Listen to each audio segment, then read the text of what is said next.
Welcome to the What to Read Next podcast. In this podcast, your host, Lori and me, will interview published authors to chat about their work, journey to getting published, and their book recommendations. If you share a passion for books and always looking for your next read, then join us. Hi, Monica. Welcome to What to Read Next podcast. Hi, Laura. How are you? Good. How are you? Glad to be here. So happy to chat with you. Yeah, same. We chatted actually sometime last year where it feels like years ago because we've been in so random time space continuum. That's what a pandemic does to you, right? Yeah, I'm like, I don't know. Full track of time. I don't know. We just lost track of time. Like our time was either really short, like it went really fast, or really long. So yes. I agree. Like particular months were like 2 years, and then a whole season was like a day. Yeah. I so I'm hoping the summer tends to be like a day, just to get all right, get past that heat. The hot weather. We just need to skip the hot weather. That's right. So tell us what you've been up to. I mean, I've been pretty busy writing a lot. My daughter just graduated high school a couple weeks ago. Oh, gosh. That was kind of a big deal. And I've just been really busy working on the college year series and various other things. It's been a good year.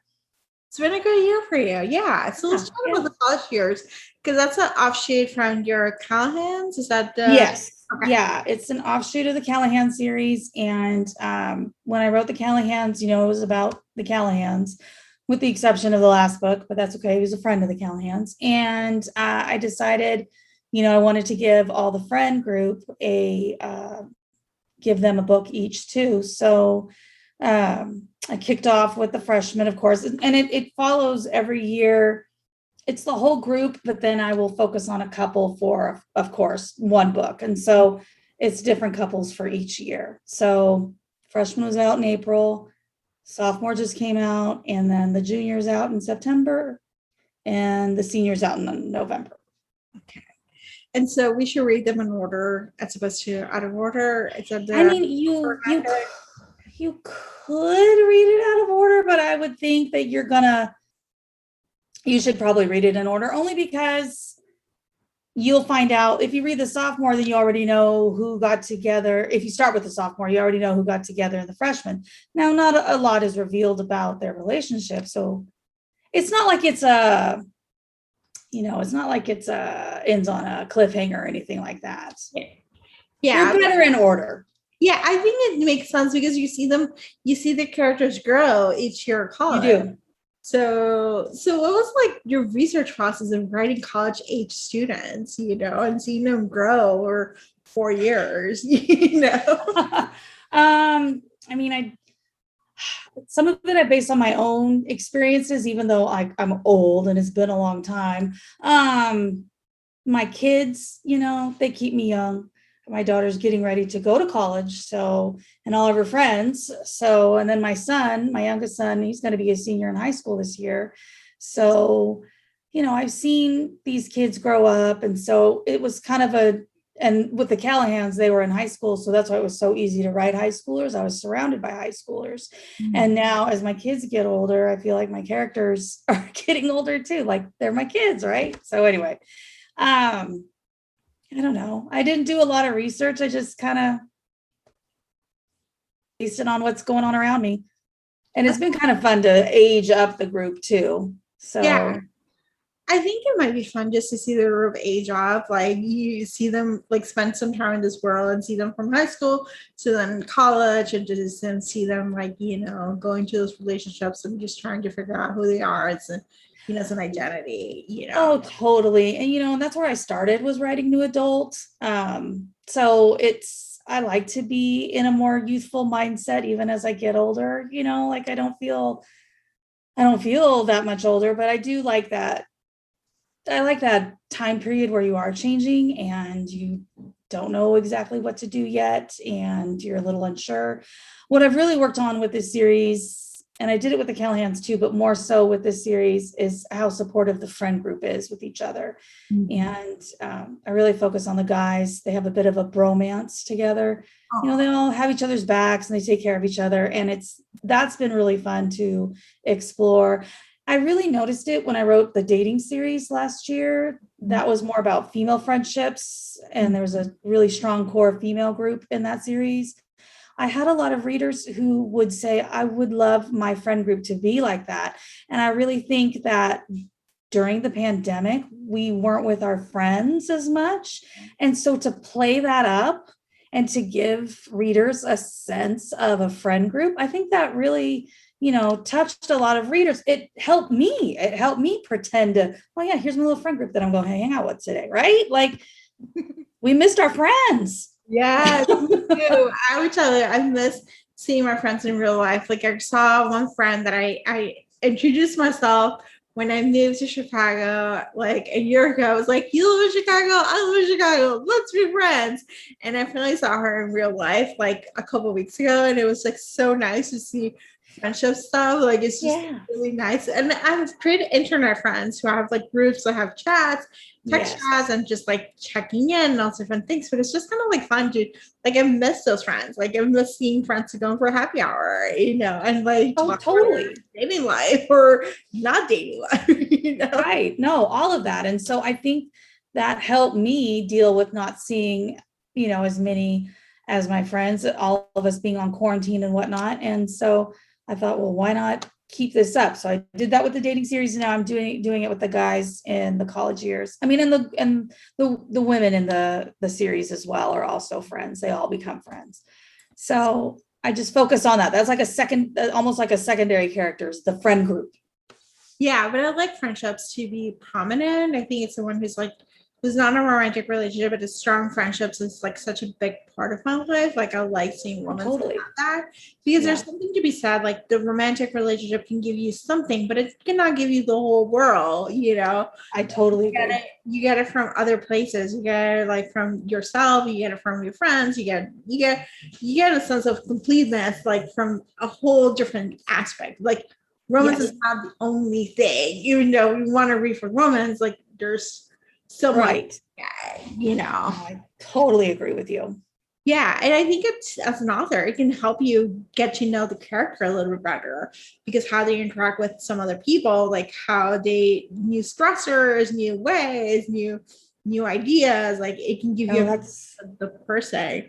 That is so true. That is so true. And in the sophomore, my heroine Ellie, she has a job, and there's a lot that happens at her job, and so I think that helped as well show her what kind of person she was, show the reader, I should say.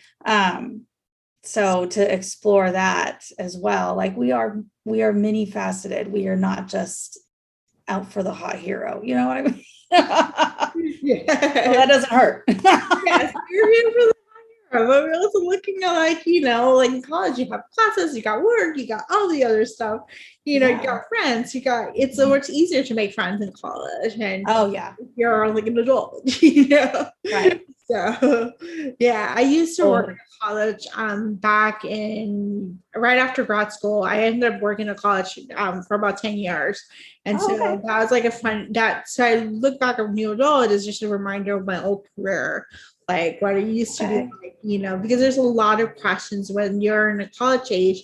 You're trying to figure out who you are as a person, and then your relationship has shifted. You're letting go of your identity from high school. Your family identity is different because most of the time you're away from your family. So how do you manage those relationships? You're trying to figure out who you are as a person. You're trying to, and then you have this big idea that you should know your future, like at 21. I know. I tell that to my daughter all the time as she's trying to figure out to go to college. I'm like, you're 18. You don't have to know. You don't have to know. No. And like your major is gonna be the only thing that's gonna matter. And it's gonna be, and it's like so not true. No, it's not true at all. I wish I could tell my younger self, like, I'm sorry, but it's okay. You can chill out. I went to grad school for higher education. I work in a college. I went to grad school to work in a college, and I thought that was going to be my career, and I thought that I was going to do it. And I did it for 10 years, and I was like, I don't think I want to do this anymore. And I was, like that's where you realize, like in your 20s and 30s, you're like, oh, I didn't need to know every single answer at 21, No, So it's totally true. yeah. So I think it's interesting, like, writing those books, like, to allow you to explore those characters and to explore romance and to see it from a place of, like, it can be happy for now and it can be happy forever. Right. It doesn't Right. have to be like, the whole thing right now. No, it doesn't. It doesn't. Like you can change. You're allowed to change, especially at such a young age. Yes, you're allowed to change. You are. You're totally allowed. In terms of, are you a romance reader or you read other things, variety, or? I mean, I'm definitely a romance reader, but I've been reading other things. So my mom has been sharing her online library books that she gets. And so she'll read some and be like, oh my gosh, you really need to read this one. And so she'll read it so fast that she'll have enough time to be able to give me the login, and then I'm able to read it. And so I read the book, The Last Thing He Told Me by Laura Dave. Have you heard of that one? Yes. Oh, did you read it? It's on my list, and I have friends who said the audiobook is excellent, the book is excellent, like you can read it in one sitting, and those are the books that I'm like looking forward to. Just everything you just said is just 100% true. It is such a good book. It leaves you like you'd read it and you think, okay, I'm going to stop. And then she'd like leave it on this, with a tiny question or something would happen. You're like, oh, got to keep going. So it's just really well done. It's not a romance at all, but it's really, really good. Really good. And the ending just got me. Like, I don't know. It was such a good book. I highly recommend that book. It was probably one of my favorite books I've read this year so far. I love that you're buddy reading with your mom. And I totally buddy reading with my mom. Yes, we did. We buddy read. What was the other one? The Good Sister is what we also buddy read. And that was a really good book, I should say. I almost said movie. A little creepy, a little bit of a thriller, mystery. The heroine had she was autistic, I believe, and I just loved the way that she thought. And I don't know, it was just such a great voice, such a unique voice, and things would happen and you're just like, what? It was so good. I highly recommend that one as well. Oh my gosh, I have to tell you, did you read The Mother-in-Law by Sally? I think it's the same author as The Good Sister, Sally Hepburn. I've not read that one. Oh, it's good. You should read that one. That was okay. I will. I just had you need to read The Good Sister. Yeah, now I know I'm like adding The Good Sister to my You should say like, and if because you're like we're talking thrillers, which is like I think it's like a nice little break from romance. Like so, I like a good thriller. You like good thrillers. I would say, have you read The Wife Between Us by Greer Hendricks and Sarah Pekkanen? I did read that. I did. It was a while ago. It was a while ago. I liked it, but I hated the ending. That the ending had a twist, and I was like, "It's extra." But there's a couple. I liked The Anonymous Girl, the one that they came afterwards. That was a fun one. So I think I read that one. It's about a therapist. It's something around some psychology study, and you're trying to figure out like guessing game, like what's happening. And that was interesting. So I would say, like, if you haven't read that one, you read The Anonymous Girl. Okay. Yeah, the one that they came out the last year or 2 years ago, I would say skip it. Like it's okay, but it's not loving. I didn't love it. Got it. Another book I read. I read this last week, and then right now I'm not reading anything. But I read Malibu Rising by Taylor Jenkins Reid. Ooh, how was it? I really enjoyed it.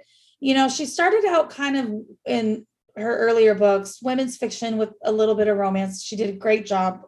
I'm a total fan of her. Yeah. Daisy Jones and the Six, really loved that book.